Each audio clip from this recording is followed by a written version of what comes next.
By the way, this is going to be the most unusual state of the city ever, I think, in Mesquite. But they've done it elsewhere like this, and this is how we're going to do it. So before I even start today, I want to thank each and every city employee that helps make Mesquite exactly what it is, a really great place to live. I don't want to slight anybody, and I know when I put all this together that I'm sure that I've slighted some people. And if I missed anybody, I absolutely apologize for missing you, because I do appreciate each and every employee. So I'll start out. Good morning. This is my 7th State of the City address. Of course, it's much different this year as to where and how I'm doing it. No lunch, no dignitaries present, no pausing for applause, just a speech, and no cheerleaders. It's a different time, and I approach it with optimism and hope for our future. We're at a time that is unique to all of us, but I know if we keep the faith and remain Mesquite strong, we'll get through this most unusual time in our lives. We've learned a lot. We have a lot more to learn, and hopefully put that knowledge to good use for those who come after us. It's been an incredibly busy year with the city moving forward on many projects while also dealing with the pandemic. This is a true State of the City address in the sense we're still in the middle of a global pandemic. Many of our citizens as well as our businesses are in crisis. Our schools will need an incredible amount of support, and many of us remain unsure about what tomorrow will bring. Speaking of our schools, as you know, they're just a very small cog in a very large wheel, and often forgotten in the vastness of Clark County School District. We cannot be our own school district, but we can start to look at ways the city can be more proactive in getting what is ours and what our children in Mesquite deserve. We need to ask more of our representative on the school board and not just be satisfied with a token response.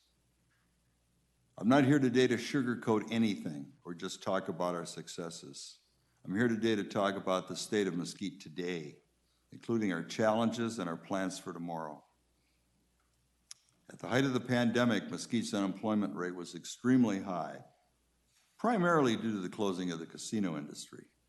Hundreds of our residents were out of work, hoping to get unemployment benefits and unable to find another job. With unemployment so high, financial and other help was extremely important. To this end, we have utilized our CARE dollars carefully, and with the assistance of our local Salvation Army and our food bank, and the generosity of groups and clubs all over our city, we are surviving.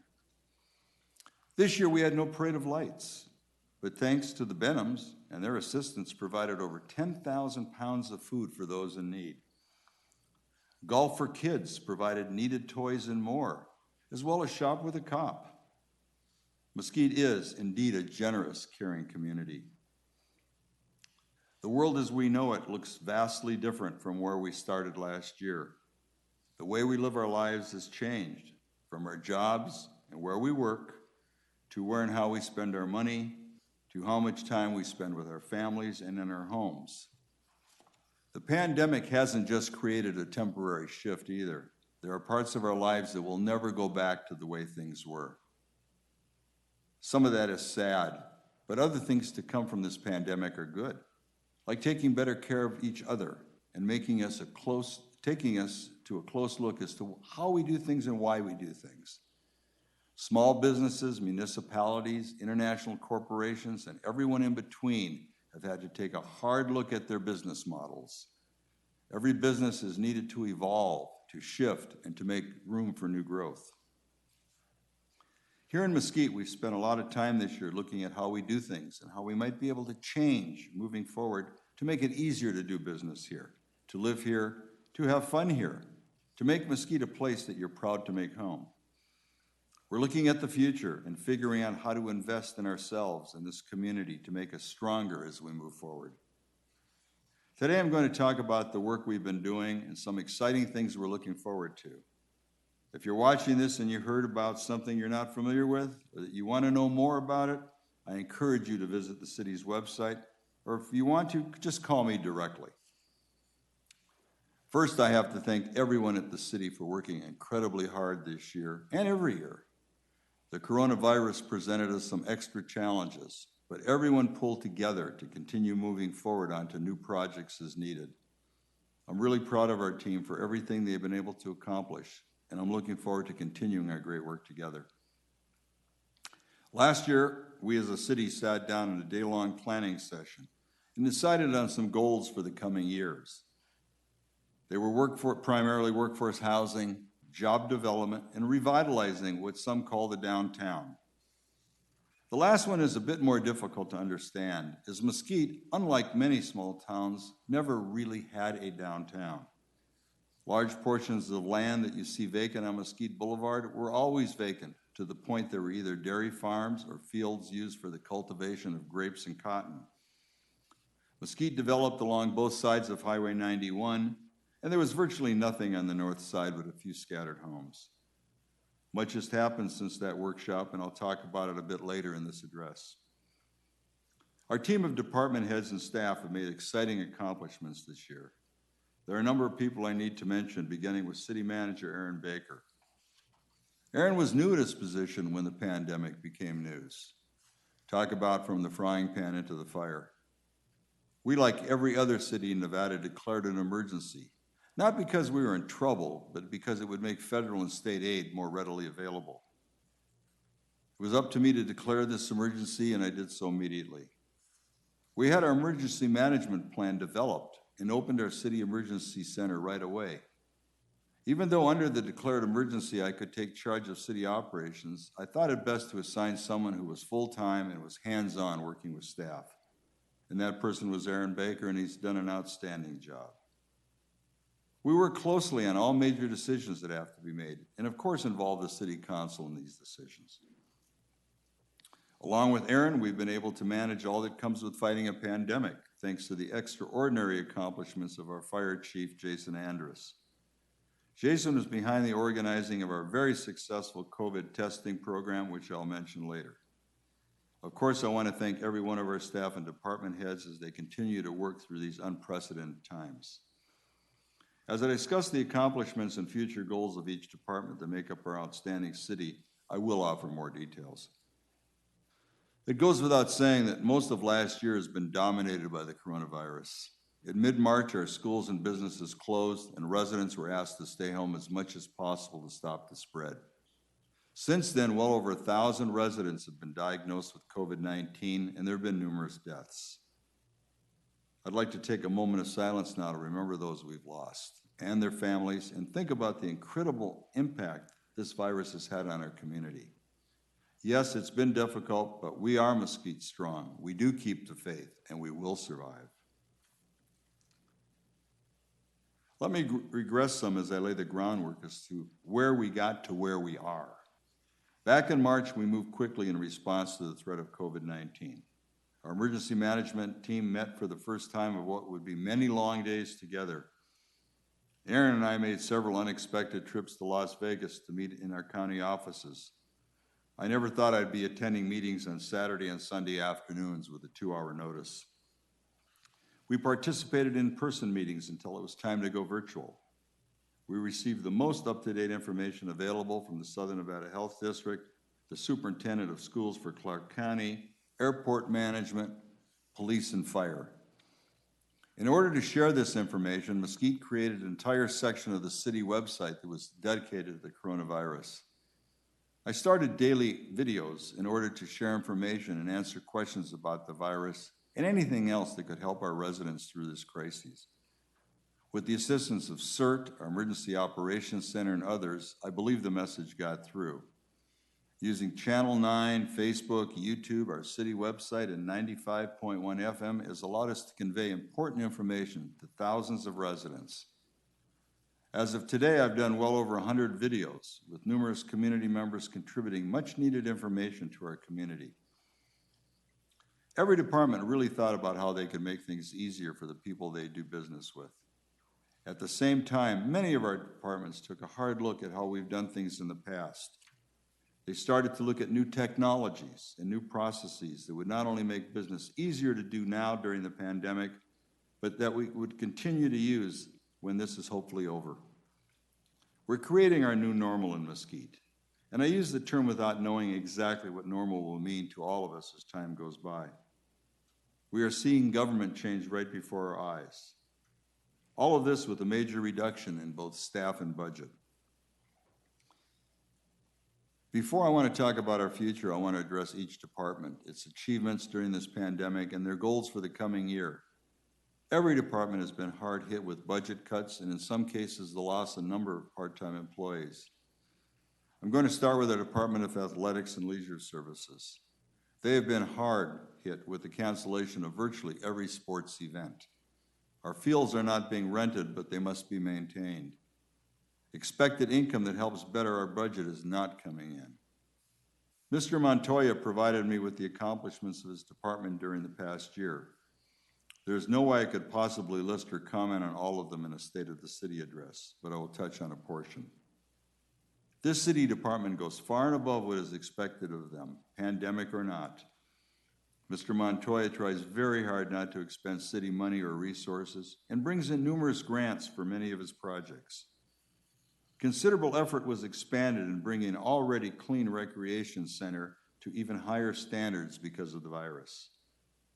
Besides extensive cleaning and installation of touchless sanitation stations, water fountains, sinks, toilets, doors, and the like, the entire facility was repainted with an antivirus type finish. The pool area and the offices were remodeled to meet the vigorous standards brought about because of the virus.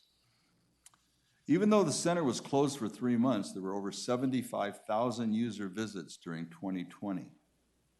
The center offers silver sneakers, charity, and fit senior contracts through an individual's insurance company in order to offer more options to our senior population at no cost to the participants. Over 110 new members have taken advantage of these programs. The title, Department of Athletics and Leisure Services, did not say it all, as our Sunshine Academy preschool also comes under the supervision of Mr. Montoya. The program has around 110 children this past year and was provided new fencing at the campus, a new camera system, painting the facility, and room modifications to better serve the needs of the children. So what's coming in 2021? It's obvious because of the pandemic, the fitness world and our facilities have to make a change and has to adapt in order to address the safety in a new normal world. Space allocation, more individual fitness experiences, and required sacrifice in numbers are challenges faced by the department. 2021 promises to be an exciting one for this department and the residents of Mesquite. Improved dog parks, splash pad refurbishment, additional trails, park lighting and landscaping will take place. In addition, the contracts for the new pickleball courts will be completed. I hope that the City Council will look seriously at funding the entire pickleball complex, which will bring added revenue to Mesquite. Per usual, our City Clerk, Tracy Beck, was kept busy this past year, and since March has been a department of one. I personally find this unacceptable, and I'm requesting that at a minimum a part-time position be added to this department. I firmly believe we must have a plan B in place in every department should a department head retire, become ill, or leave. The office of City Clerk is multifaceted and needs to be looked at in this fashion. During the year, Tracy needed to make many adjustments because of the pandemic. And of course, it had to be an election year. But thanks to Tracy's hard work and dedication, everything went smoothly in both the primary and the general elections. Tracy answered hundreds of questions regarding election security and integrity of the ballot boxes, where to vote, registration questions, and how the votes were counted. The City Clerk's office produced an in-house style guide to create a consistent look of all resolutions and ordinances, and assisted with badly needed onboarding information for all newly elected members of the City Council. When asked the goals for the coming year, the number one priority is in providing outstanding customer service for everyone who calls or comes into her office. Tracy is always available to help in notary duties, voter registration, getting a birth certificate, or just general information. Her office never says they can't help. Our Public Works Department, under the leadership of Travis Anderson, keeps our city beautiful and up to date in so many ways. Travis had big boots to fill when Billy Tanner retired. He has proven himself more than capable. This year, Public Works completed a major roadways reconstruction project that consisted of the removal and replacement of 822,205 square feet of asphalt surfacing. No potholes in our city. There were many unexpected but unnecessary safety measure improvements because of COVID-19. Mesquite City facilities were retrofitted with new safety screens, new touchless lighting systems and door openers, new police dispatch desks to provide social distancing, new hand sanitation stations, and much more to protect employees and those coming into our facilities. Several major projects are upcoming this year, such as the Kitty Hawk Drive Improvement Project with sidewalks, curbs and gutters, and new lighting. Another much requested project will provide a second entry location to the Sun City Pulte development. It will connect to the existing portions of Falcon Ridge Parkway and to Horizon Boulevard. A new drainage channel from El Dorado Road to Town Wash will help eliminate the amount of runoff on Mesa Boulevard during large rainfall events. And finally, permitting should be completed to construct the levee on the Virgin River that will remove 90 homes from the existing floodplain. This should start in late 2021. The Public Works Department is deeply committed to providing the best service they can to the citizens of Mesquite in order to keep us the most beautiful city in Clark County. The Department of Information Technology, under the leadership of Dirk Marshall, spent most of 2020 focusing on improving mobility and improving remote services and tools. A new website was developed to assist in providing health information to the public. With COVID-19, this service is used countless times a day by thousands of residents, not only in Mesquite, but in the surrounding communities. Work has begun on a new mobile app for city services and improvements to online services, as well as methods to improve interactions between our citizens and city staff. I've often asked what our Human Resources Department does other than interviewing and hire employees, especially when due to the pandemic, hiring is at a near standstill. HR has worked diligently to make sure the city was in compliance with all COVID-19 rules and regulations from the CDC and federal rules as it applied to employees in our city responsibility. With constant changes coming from the CDC, it has been a never-ending challenge for the department.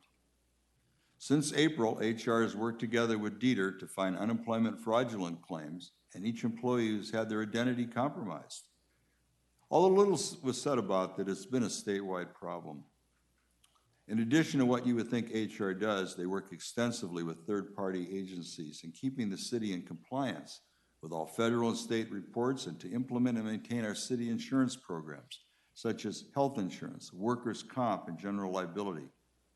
HR also participates in all union negotiations. In the coming year, HR will be revamping our personnel policies as well as training to all employees in the areas of diversity and inclusion, workplace safety, cybersecurity, and sexual harassment. Gina Mendez has done an outstanding job of managing HR over the years, and with COVID-19 issues at the forefront of all she does, maintains a steady path forward. Our municipal court, under the leadership of Judge Ryan Toon, has adapted well to the restrictions of COVID-19 and has maintained court operations by using video conferencing for many court hearings and has helped for the first time in its history jury trials in domestic violence cases. In December, the Mesquite Breaking the Cycle program participated in its 5th anniversary.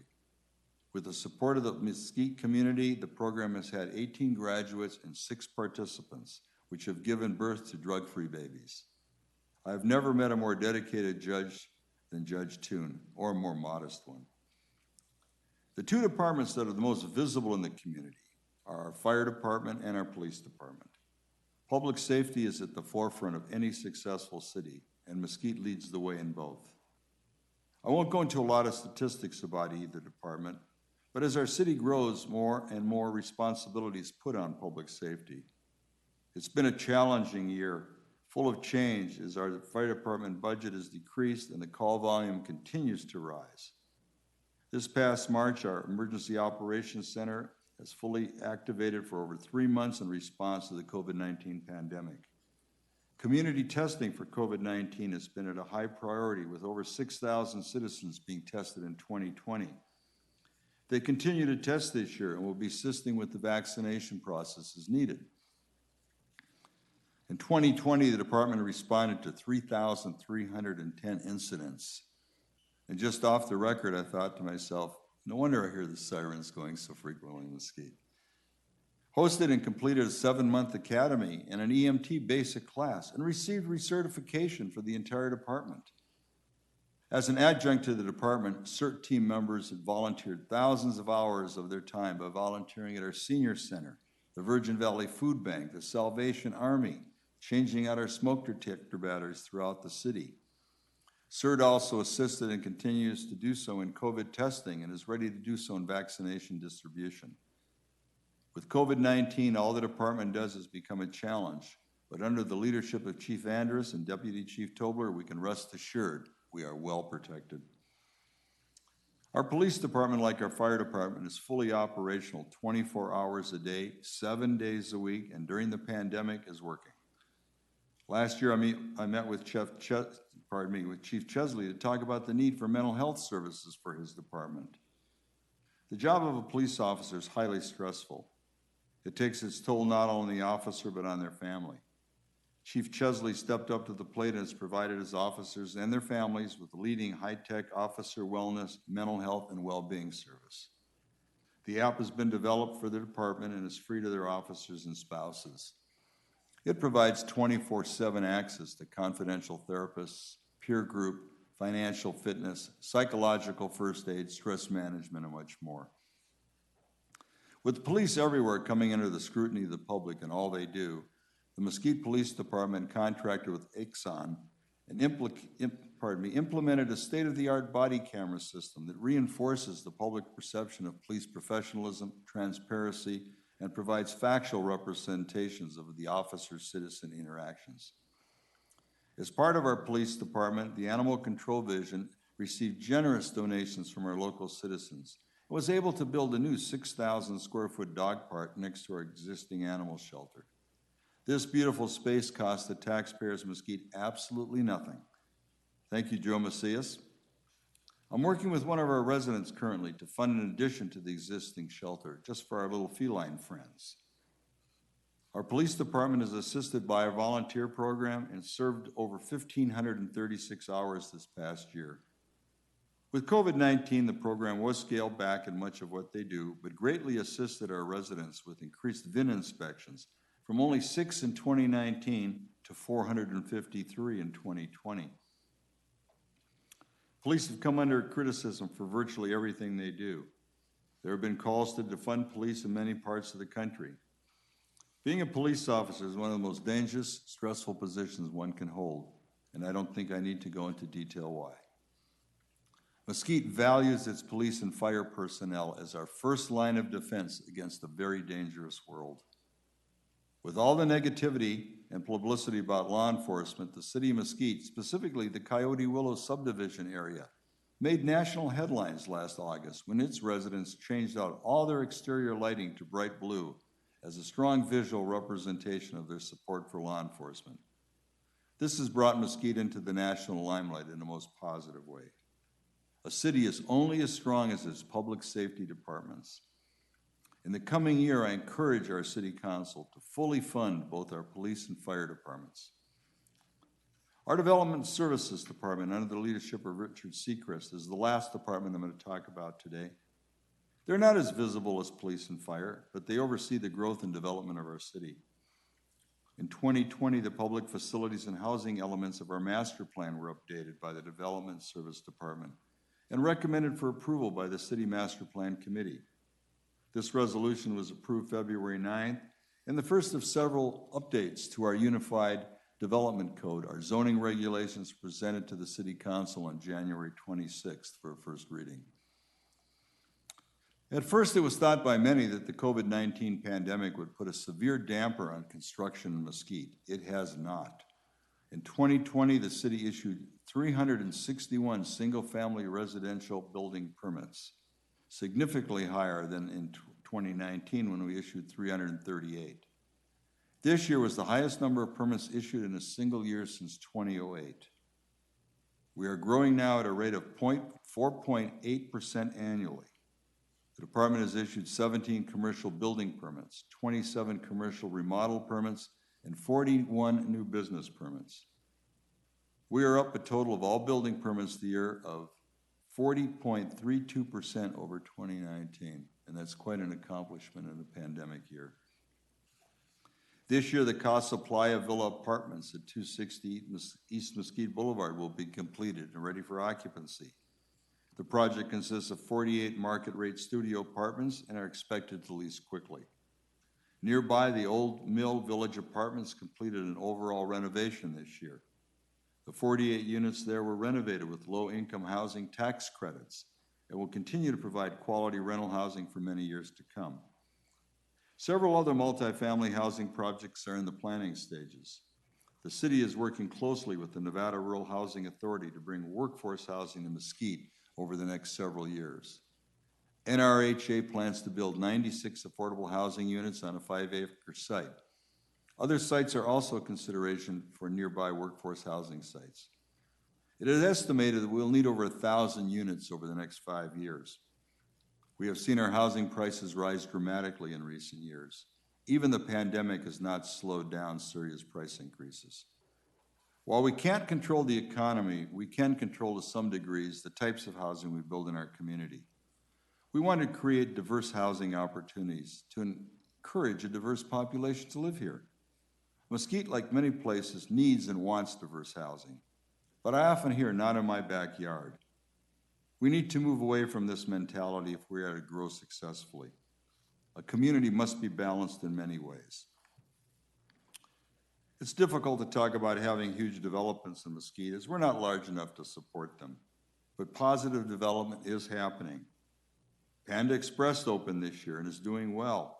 A new self-storage facility is nearly completed, as well as Tink's Auto Parts. Green Valley Grocery was approved for another location, and other small businesses are scouting Mesquite. No, we will not see big box stores come to Mesquite, at least not for a while. As I've spoken about this before, demographics drive the market. With our growth, we should reach 25,000 this year.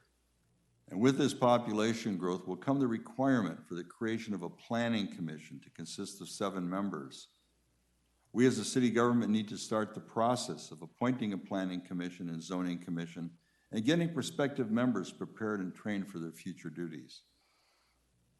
One of our key goals in Mesquite is to bring development to Mesquite Boulevard. The majority of the property on Mesquite Boulevard was never developed, but used for farming and ranching, as I stated, over the years. Many large parcels have had for sale signs on them for many years. There is a reason. Prices for this undeveloped land are much higher than would be reasonable for a developer to pay. However, there is some very desirable property that's partially owned by the city, and adjacent lots have been recently acquired by a former resident who desires to build a combination of retail, residential, and park with a theme that honors the founding fathers and families of the Virgin Valley and our community. We now have a development agreement that will, when completed, be the new downtown of Mesquite and will be located just across from City Hall.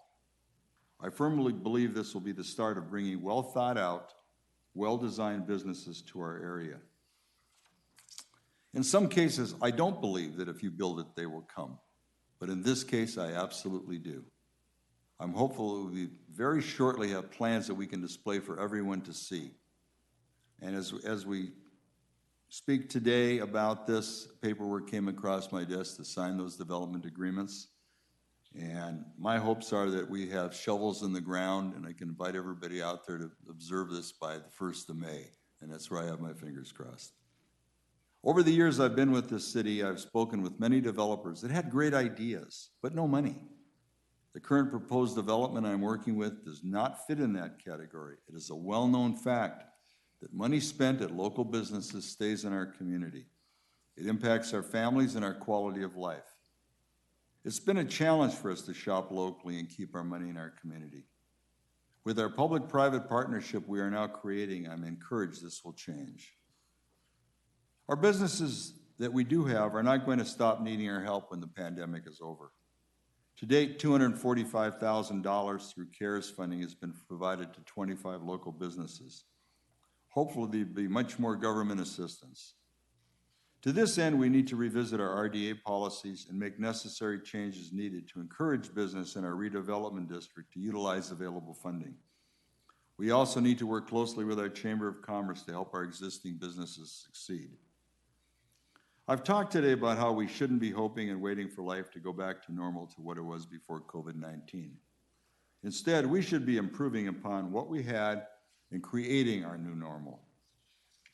The pandemic has pushed us all outside our comfort zones and has given us the opportunity to reinvent how we do things.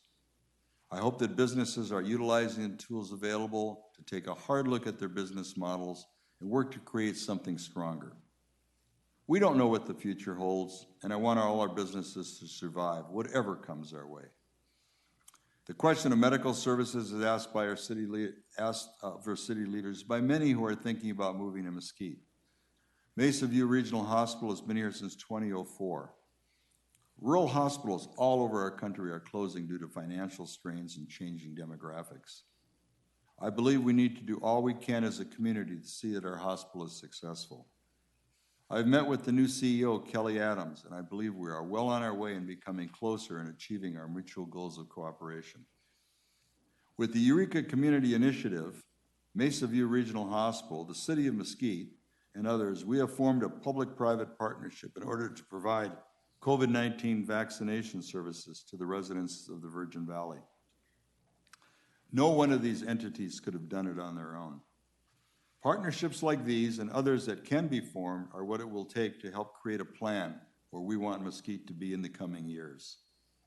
I want people to think of us as a city of innovators. I want us to continue to think outside our comfort zone. I want us to pivot and adjust no matter what comes our way. And I want our community to be strong and cohesive and resilient. COVID-19 has tested us, and we are winning. I want us to look back at every aspect of our community and make sure we are moving forward with one vision. We cannot be one-dimensional.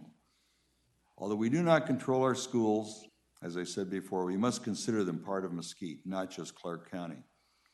We must look at our arts and culture, our health and safety, our housing, our open space, our technology, our energy, environment, our diversity and inclusion, our tourism, business, and more.